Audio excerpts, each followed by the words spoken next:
Let us open our Bible on Psalms 25 verse 4. Praise the Lord. Show me thy ways, O Lord. Teach me thy paths. Ayan. Ano palang nangyari sa ways of God? Ano palang nangyari sa paths of God sa buhay ng tao?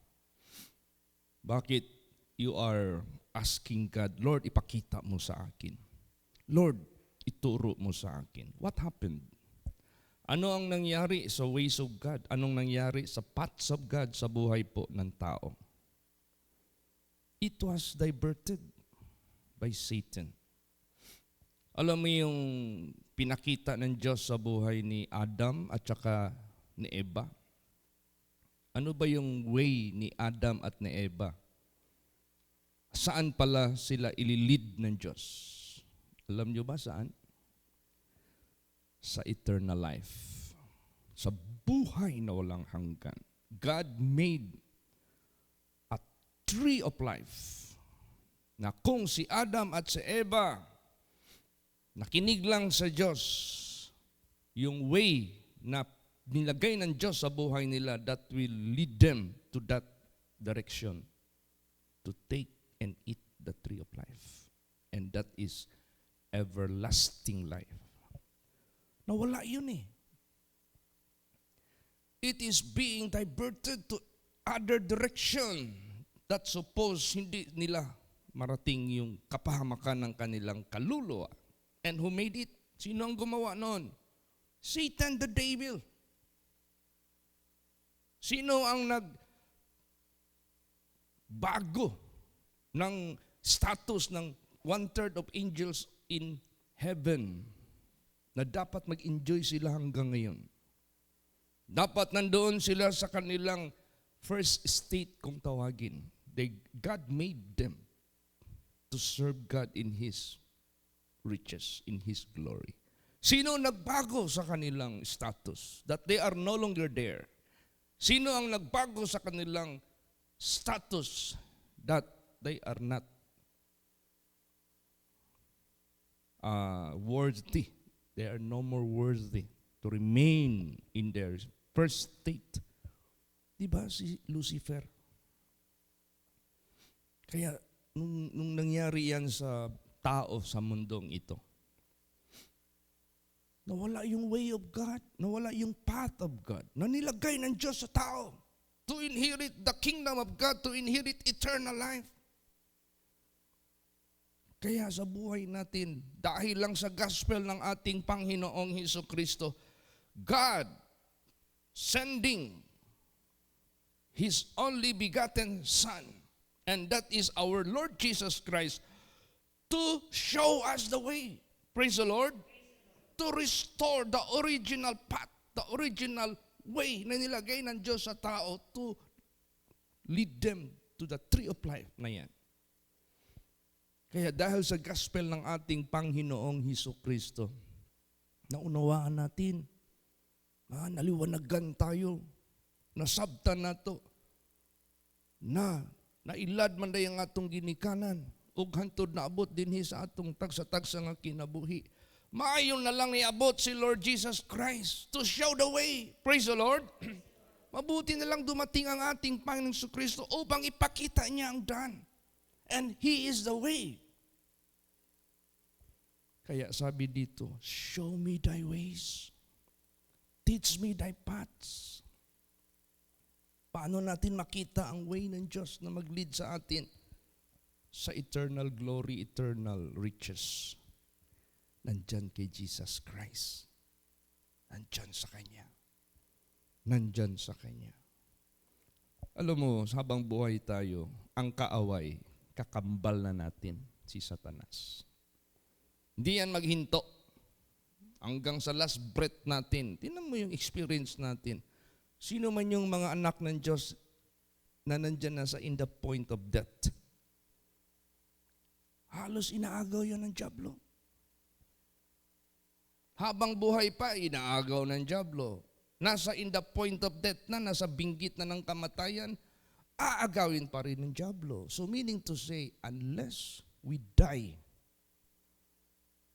in the hand of God, hindi yan hihinto.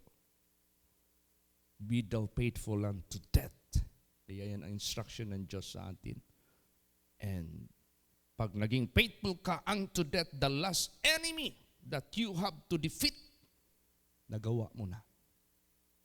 Kasi naging faithful ka hanggang sa kamatayan. So the last enemy, which is Satan, who has the power of death, na-overcome mo na siya. So, wala na siyang power to kill you in your spiritual death.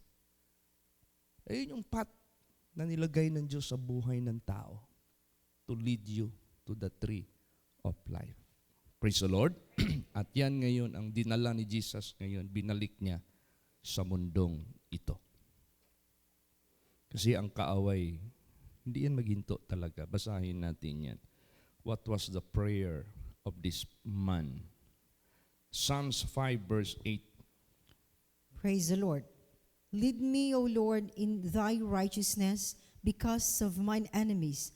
Make thy way straight before my face. Yan. We are talking here the way of God. Ha?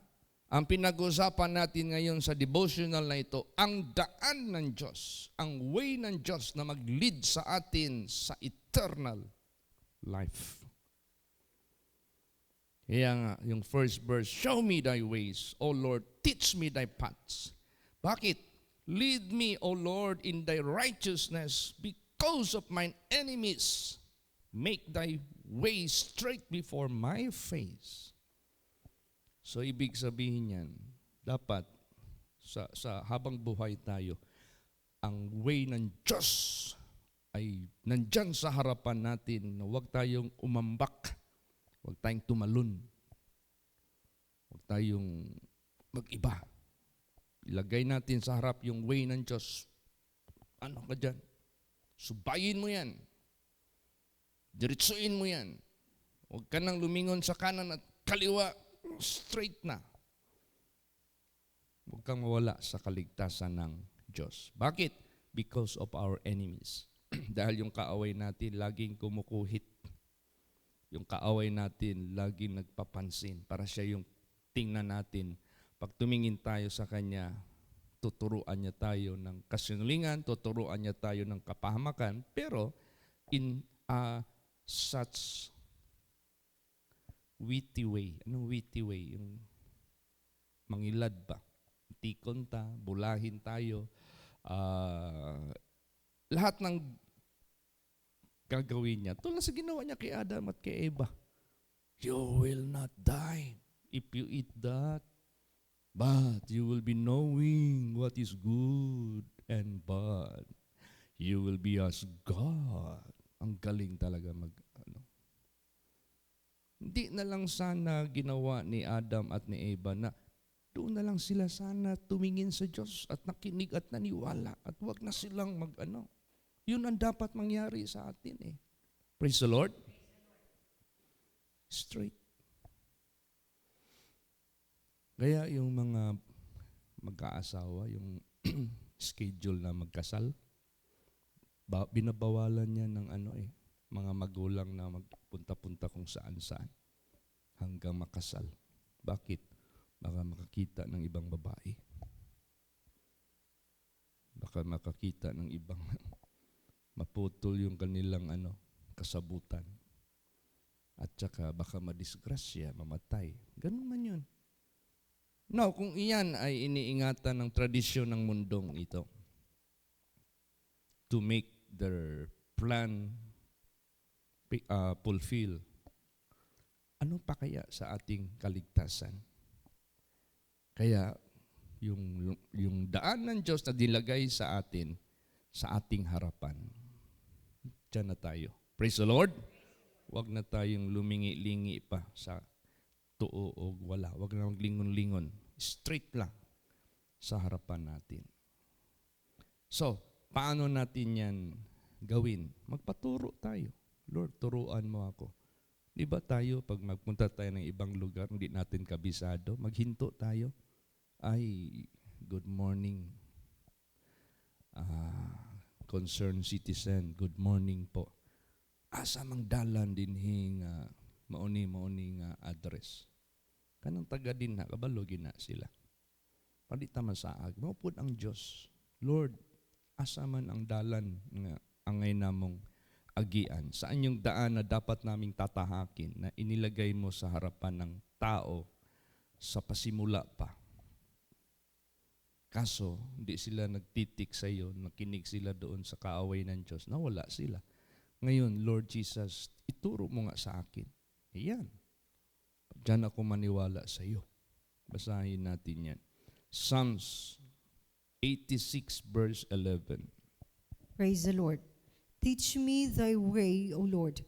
I will walk in thy truth. Unite my heart to fear thy name. Ayan. Ituro mo sa akin ang iyong daan, O Panginoon. Ako'y lalakad sa iyong katotohanan. Alam mo ang Diyos, never, hindi yan magturo sa atin ng kasinungalingan. Punta ka ng Manila. Naranasan ko doon. Nagtanong sa mga mga tao dyan sa lansangan, sa street. Ay, sir, saan po ba dito yung papuntang Kalintong? San Juan yan, ha? Ay, dito ka, mali yung direksyon mo, dito ka. Pagdating doon, wala mang Kalintong. Sir, mahirin magtanong, saan yung Kalintong? Ay, sir, opposite yung direksyon mo. Balik ka. Mag-isip ka, sino ba sa kanila ang nagsasabi ng totoo? Kaya, to make it confirm, damihan mo ng tanong para mag 2 or 3 witnesses. Ang daming mangluloko dyan. Bakit nangluloko yung mga tao na yan? Naranasan din nila noon, gustong gumanti.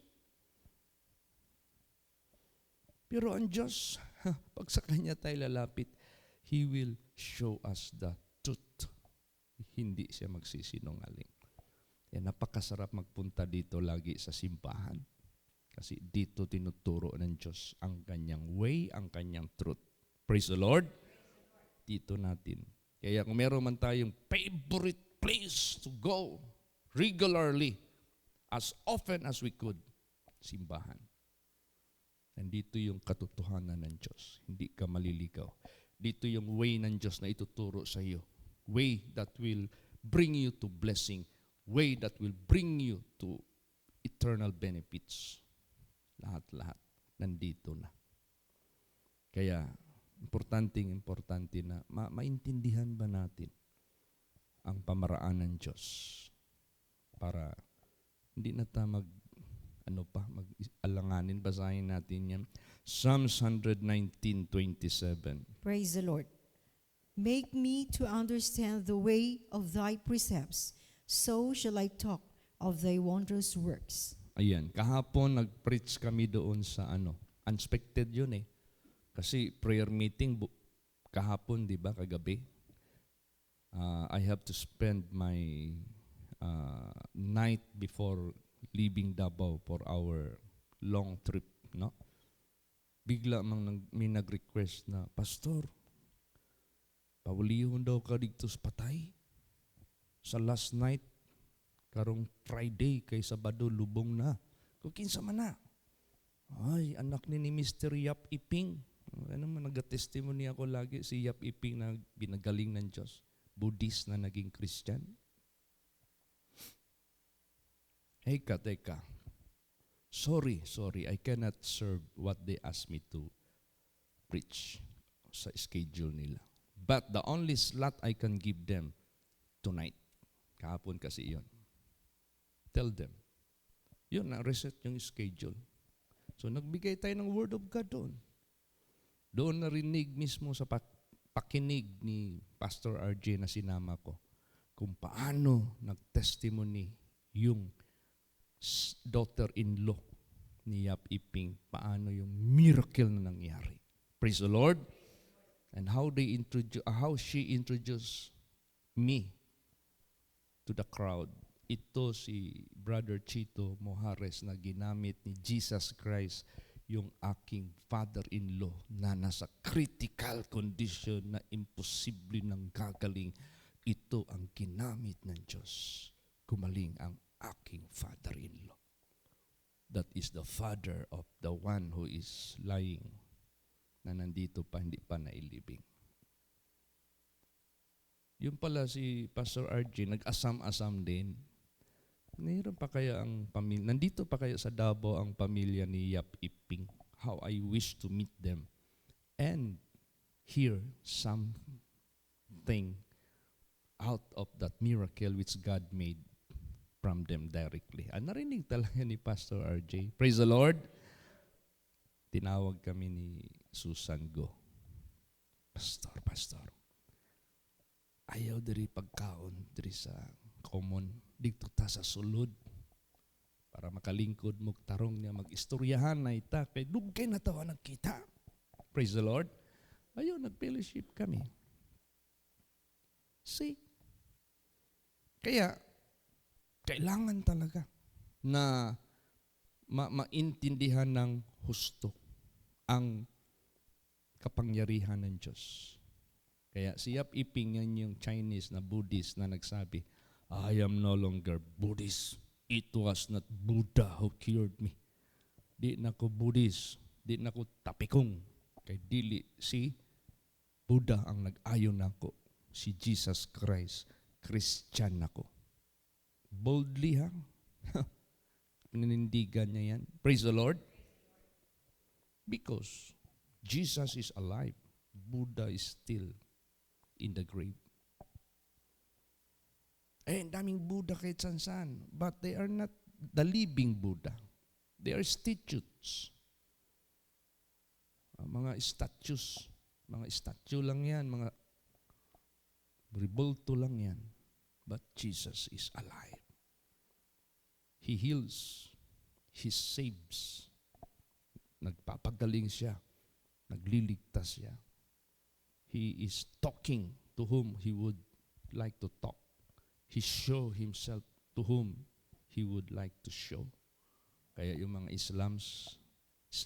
Islamic people na nagpakita si Jesus sa kanila, convinced talaga sila that Jesus is the real Savior. Praise the Lord. Because He is alive. And He is the truth. Siya ang katotohanan. Kaya pasalamat tayo sa ating Panginoon Diyos, dumating tayo. Kaya after I delivered the Word of God last night, may mga individuals na nag-express, Pastor, salamat kaayo. Na-bless me pag-ayo sa Word of God. Because this is truth. This is accurate. This is faithful. This is living. Kaya, pasalamat tayo na the most favorite place kung meron man tayong pupuntahan, dito sa simbahan. Praise the Lord. Kasi dito talaga niya ihahayag ang kanyang katotohanan. Basahin pa natin. Proverbs 3:6. Praise the Lord. In all thy ways acknowledge Him, and He shall direct thy paths. Yes, always acknowledge God. Lord, is this the right way? Ito ba ang tamang daan? Acknowledge Him always, and He will direct you in the right path, sa tamang daan. Kaya, ganun po sa buhay po natin. Napaka-importante po na tayong lahat ay laging nasa path ng Diyos, no? Nasa daan ng Diyos. Huwag na tayong mawala dyan. Salamat tayo sa Diyos. And let this way of God, the way of salvation, let us proclaim it. I-proclaim natin ito na walang takot. I-proclaim natin ito. Kaya sabi ko kagabi doon, lumabas sa bibig ko, ginamit lang ng Diyos. There is no other God na gumawa sa atin lahat but one na nagawa sa universe. And He is alive. You cannot mock God. Tingnan mo yung nangyari doon na mockery sa LA. The God who made the universe, how many points, meaning to say points, how many people give thanks, how many people mention His faithfulness? 0.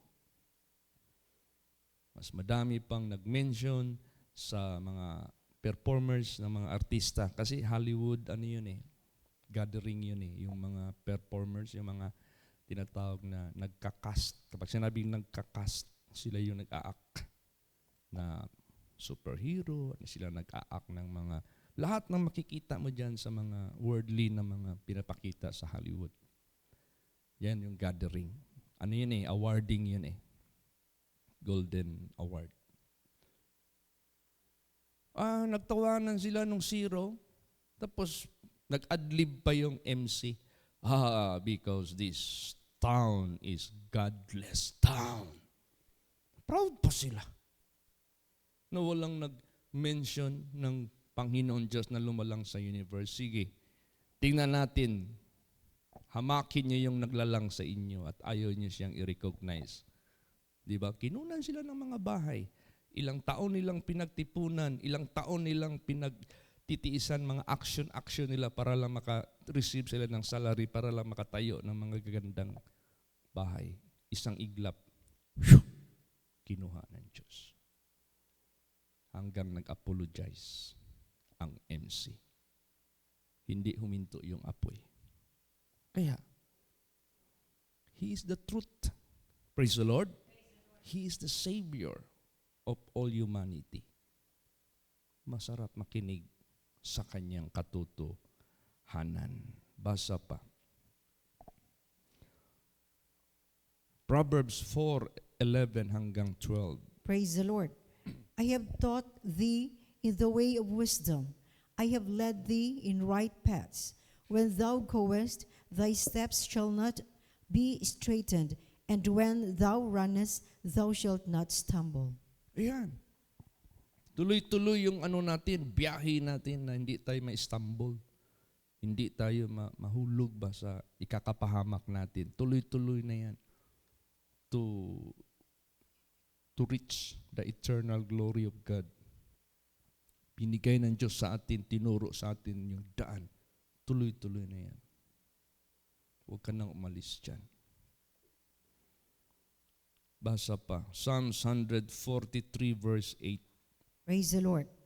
Cause me to hear thy loving kindness in the morning, for in thee do I trust. Cause me to know the way wherein I should walk, for I lift up my soul unto thee.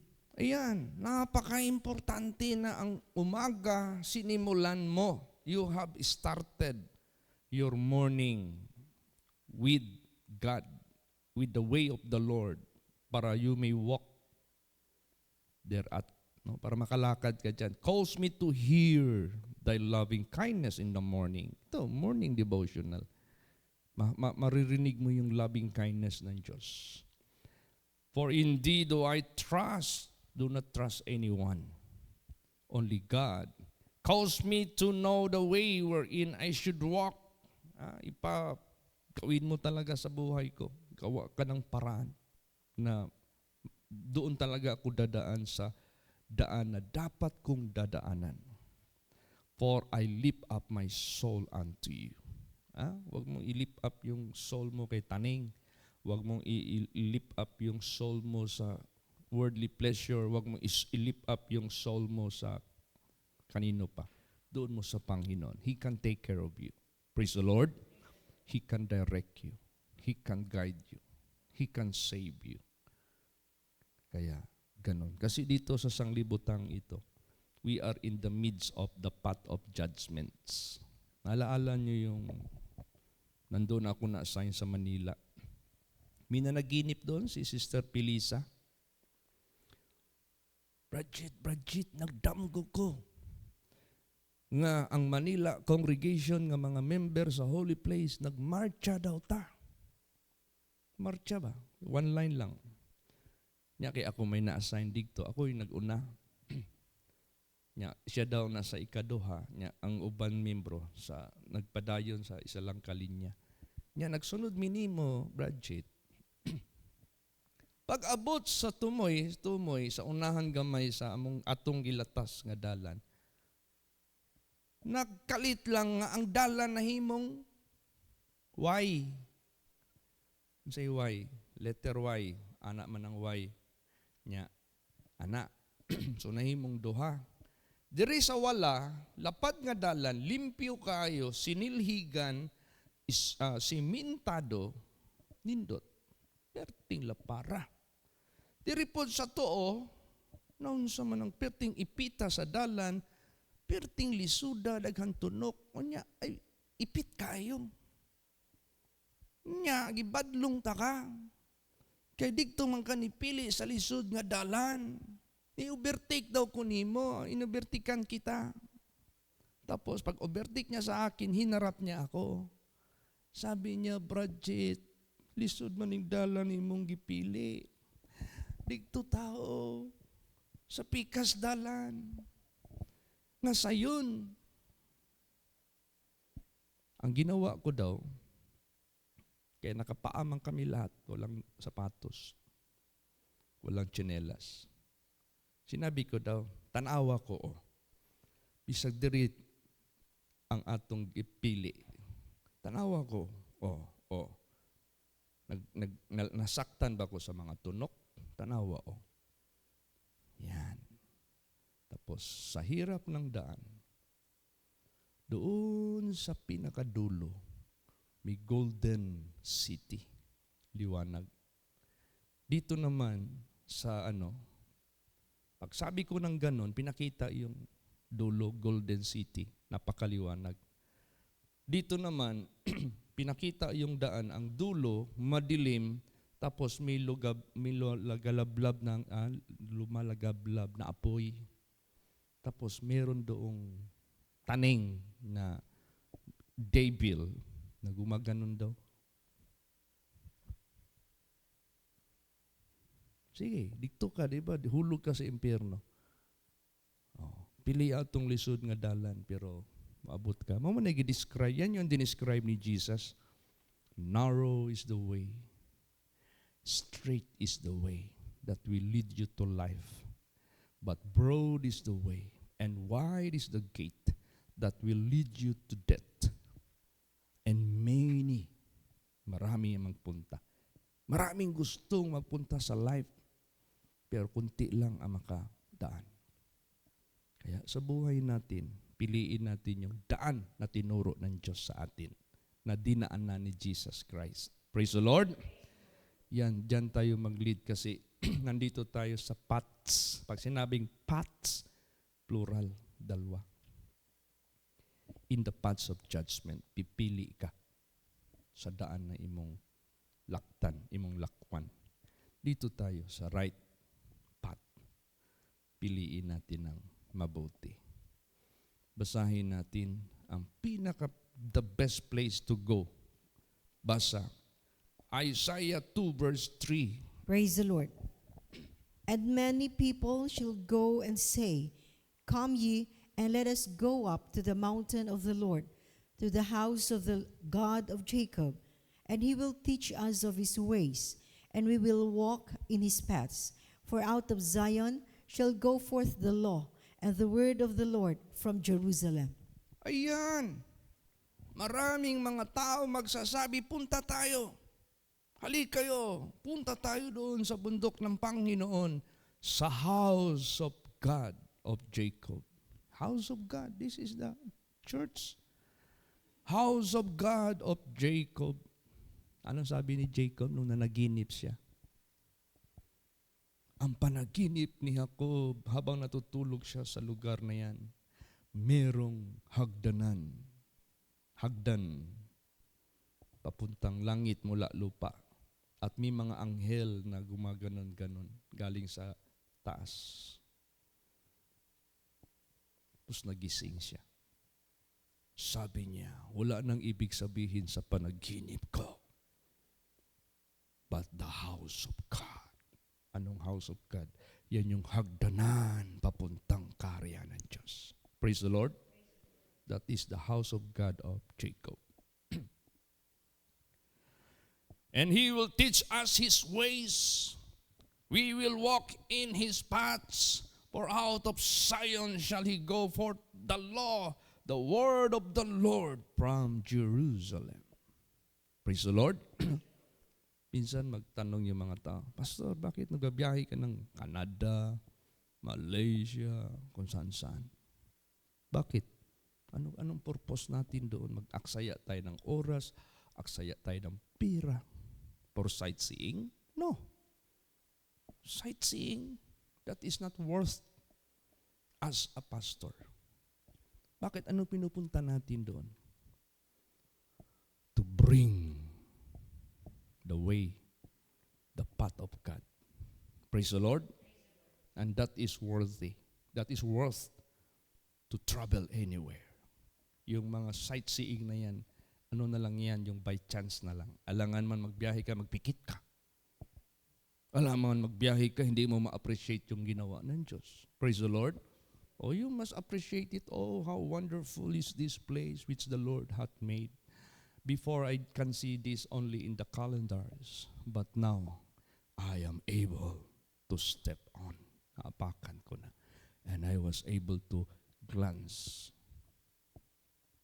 Actual. Totoo pala talaga yung nasa kalendaryo na mga mountains, Rocky Mountains. So you praise God. Praise the Lord. But the real thing na magbiyahe ka to bring the path of God, the way of God for the people to walk there. Na dyan sila maglakad. Mag-lead yan sa iyo. Sa masigit pang privilege mo na naangkin sa anong magandang lugar. Kaya pinaka the best place to go saan tinuturo ng Diyos ang kanyang daan dito sa house of God of Jacob. Praise the Lord. Kasi dito tinuturo. Last verse, Jeremiah 6:16. Praise the Lord. Thus saith the Lord, stand ye in the ways, and see, and ask for the old paths, where is the good way, and walk therein, and ye shall find rest for your souls. But they said, we will not walk therein. Bakit itong mga taong ito? Tinuturuan na nga sila para maligtas. Hanapin ninyo at hingiin ninyo yung dating daan. Ayun yung verse ni Soriano.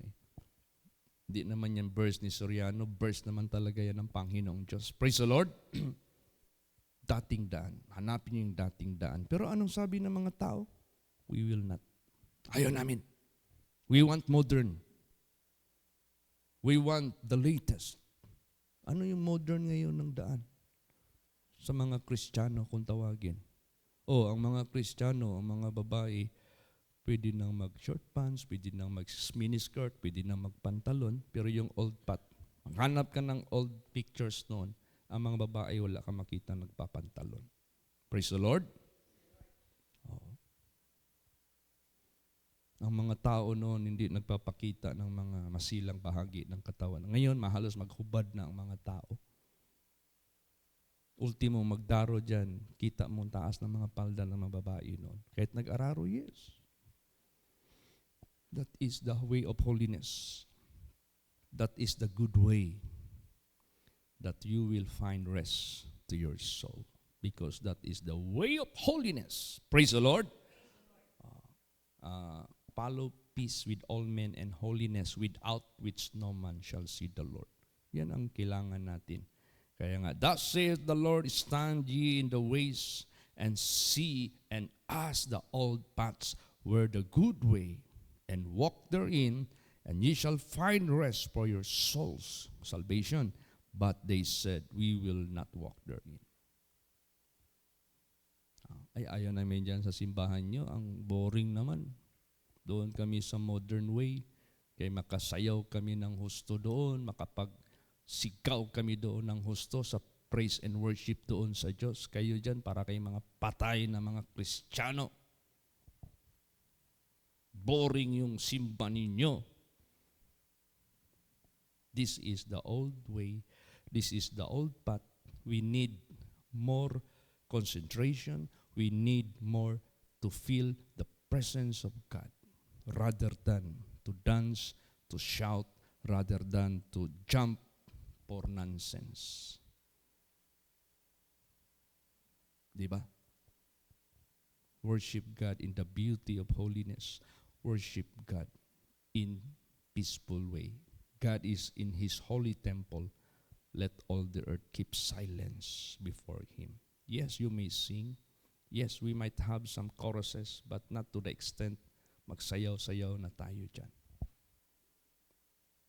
Para ka nang nasa, ikumpara mo yung diskohan at saka simbahan ngayon, wala nang kaibahan ang way of dancing. As in, wagas, wild. Akala nila na yan na yung way. No. Ang kinakailangan ng Diyos dito sa temple is what? The Word of God. You may sing with the Word, the Gospel. Kasi yung mga tunada, yung mga nasa simbahan ngayon, kung ano yung tuno ng mga rock music noon, nilagay sa simbahan. Ginawang praise and worship. Kaya tingnan mo yung mga performer, mga mahaba ang buhok. At kung mag-perform sila, akala mo mga rockista. Tapos yung mga dancer dyan, halos nakaitim lagi ang mga suot, ang iiksi ng mga palda, ang pipiting ng mga pantalon nila. The way sila mag-awit, akala mo nasa konserto. Minsan magpasok ako ng establishment, gospel song ang pinag-aawit pero hindi ko ma-feel ang presence of God. Bakit? Wild. As in wild. Yes, gospel nga, Jesus nga, hallelujah, pero wild ang dating. Parang konserto ni Elvis Presley, parang konserto ng Beatles, parang konserto ng mga Kiss, ng mga Bread, Scorpions, yung mga naranasan ko. Yun ang atmosphere na naririnig ko, yun na rin naririnig ko sa gospel music ngayon. Wala na. Hanapin natin yung old way. Praise the Lord. Because there is the good path. Dandyan ang tama. Huwag tayong mabahala, kantsawan tayo ng mundo. Holy place, old passion. Holy place, boring. Holy place, patay yung worship ninyo. Look at us. Alive na alive kami. No? Sabihin ko po sa inyo, yung presence ng Diyos is the most important. At kung magtawag pa sa Panginoon na parang layo masyadong Panginoon, kailangan pang isigaw. Hindi na. God is not too far. Praise the Lord. Sabi nila, pastor, kasi the more daw natin isigaw ng gusto yung ating pagtawag sa Diyos, maririnig tayo. No. Indikasyon lang yan, malayo ang Diyos sa atin. Hindi bingi ang Diyos. Praise the Lord. Just formal. Just natural. Kaya, salamat tayo sa Diyos. Na dito lang tinuturo sa atin the way of God. Let the ways of God be upon our path. Or let the path of God to show His way. Diyan tayo maglakad. Amen? Praise the Lord. So, anong gagawin natin? Let us proclaim the path of God all over the world. And may God bless all the people of the world. So please pray for our trip, no? Mamaya. Pangawaan to serve the family of Brother Digul. Yung wake ni Brother Digul, no? Nahaya pa man siya. Then after that, the following day, proceed na kami ng Cotabato for sleeping, parang pinakaano namin, stopover, bago mag-proceed ng Zamboanga City. Kaya, please pray for our protection, for our good health, for our strength, and dadalhin namin itong way ng Diyos. Praise the Lord. Marinig kahit saan tayo magpunta. Pray for the successful anniversary, church anniversary in Zamboanga and in Dipolog. Then after that, Sandakan. So, let us pray always. Pray natin kayo maiwan dito na lagi tayong gabayan ng Diyos. Hindi tayo mawala lahat. Amen? Praise the Lord. Magsitayo po ang lahat. Let us all pray.